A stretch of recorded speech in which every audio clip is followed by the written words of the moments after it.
Hi guys,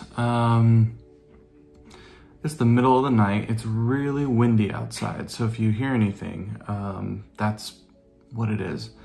We live in an area that's super windy, but then right down the street, people will say, I didn't hear any wind. It's really weird. We're in this like pocket. So I wanted to come on my channel,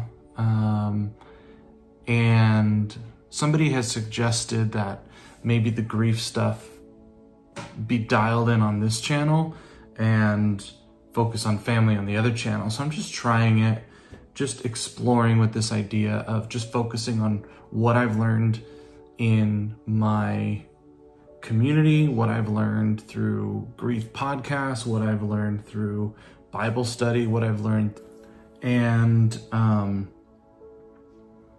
some of the tips and tricks that I've picked up along the way. While just living through grief and while listening to different people talk about grief and just exploring what's out there to support those who are grieving. So if you're grieving, or if you lost someone, or you're going through early grieving, which I found is when you know someone has a terminal illness or a chronic illness that isn't going to go away, and you're grieving the old life where you didn't have to think about that, and now you do. First off, I want to say that I'm with you. I'm sorry. And I know that nothing anyone says or does can truly make you feel better. And that's why I'm here, is to give you tips on how to help yourself. Because in grief, I think that's all we can really do, is help ourselves. And so the first thing I wrote down little notes here, is being an attractor. Not in a tractor, but being an attractor, meaning it is very easy in grief to shut the world out. And that is what we as humans do to protect ourselves. And I did it, and I continue to do it at times, but I've found that if you let people in, as hard as it is, and as uncomfortable as it is, you will find that the benefits are immeasurable. You gotta let people help you. You've gotta reach out. You've gotta let the support come in and just take it. When we shut ourselves off from the world and we shut ourselves off from everything that's going on, we cannot heal. The grief is a cloud, and it'll stay with you. It'll follow you. It'll trail you.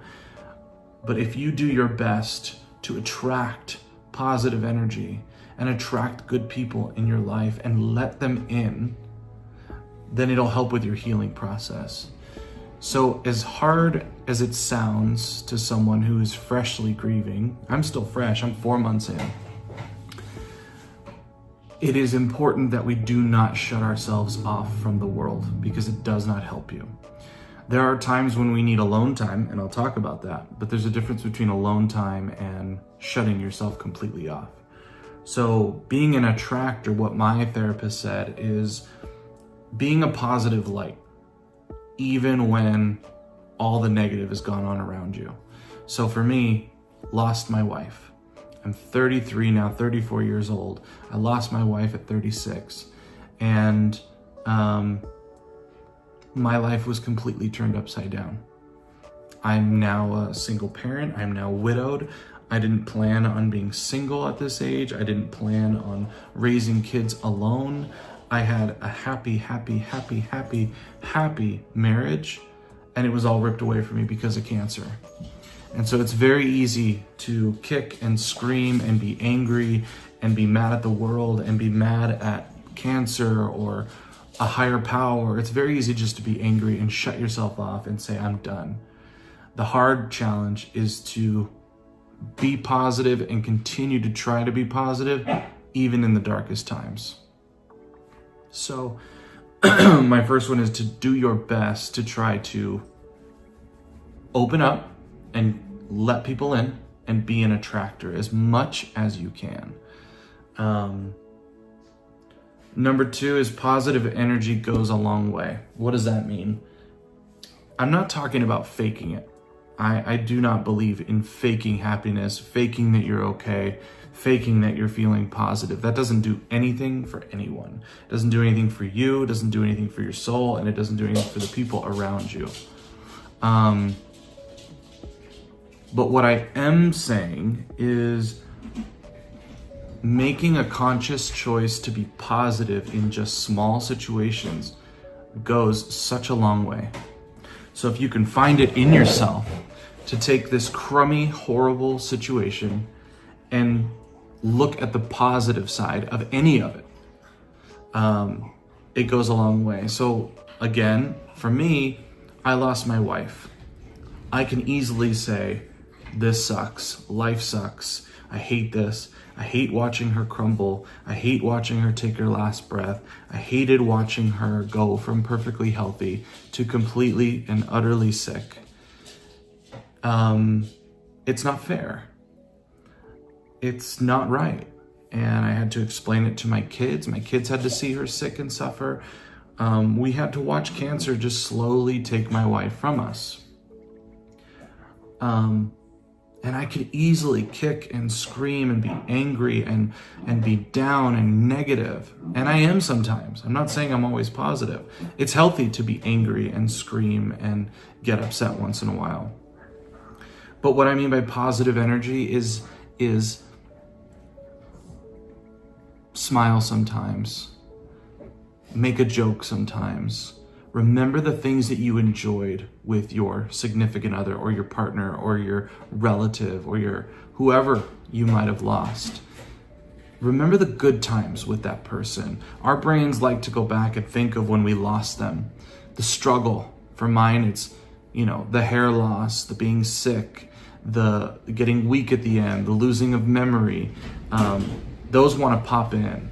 And then I think, wait, remember before cancer? All the special times that we had together.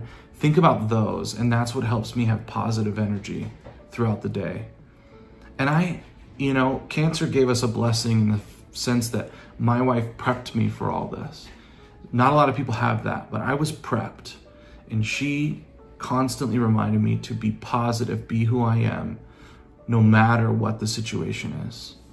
And she gave me a big challenge, but I have learned to embrace that positive energy and still be a positive light in people's life, even though I've been through the darkest of times and continue to. I have that choice to keep going, to be positive, or to just completely shut down and shut the world out. The next thing I have is talk to your person. Whoever you lost, or if you lost multiple people, talk to that person. It really, really, really helps. I have found in my spontaneous crying in the car, or there's an event going on that's emotional, or big life changes happen, and all I want to do is talk to my wife. I want to know what her opinion is. I want to know what she's feeling. And I want to have that back and forth conversation that we always had about every situation, and I don't have that anymore. But I can still talk to her. I can still listen. I can still reach out for support from her, which I did today. And the key is to talk to them like they're right in front of you. Don't be afraid to talk to them, because I believe they're listening and I believe they can help. And it does trigger something in my brain, and it helps me to get through whatever emotional thing I'm going through. Just talking to my wife like she's still there. For the last 16, 17 years of my life, she's all I've known. She's all I've known to talk to.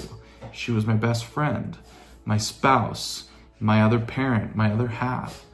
Every life decision, small and big, I always ask my wife, always, what do you think, honey? What do you think of this? How are you feeling? Always.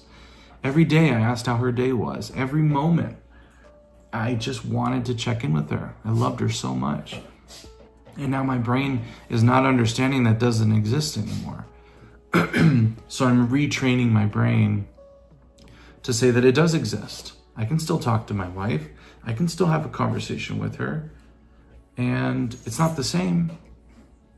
But I strongly encourage you to talk to your person. Talk to that person you lost like they're right there in the room. And I promise you will see and feel a difference in yourself. We are made to be connected with one another. And when someone gets ripped away, our brain, our heart, our soul searches for that person. So show your body, show your mind, show your heart that that person's still there. That person lives within you. So talk to them.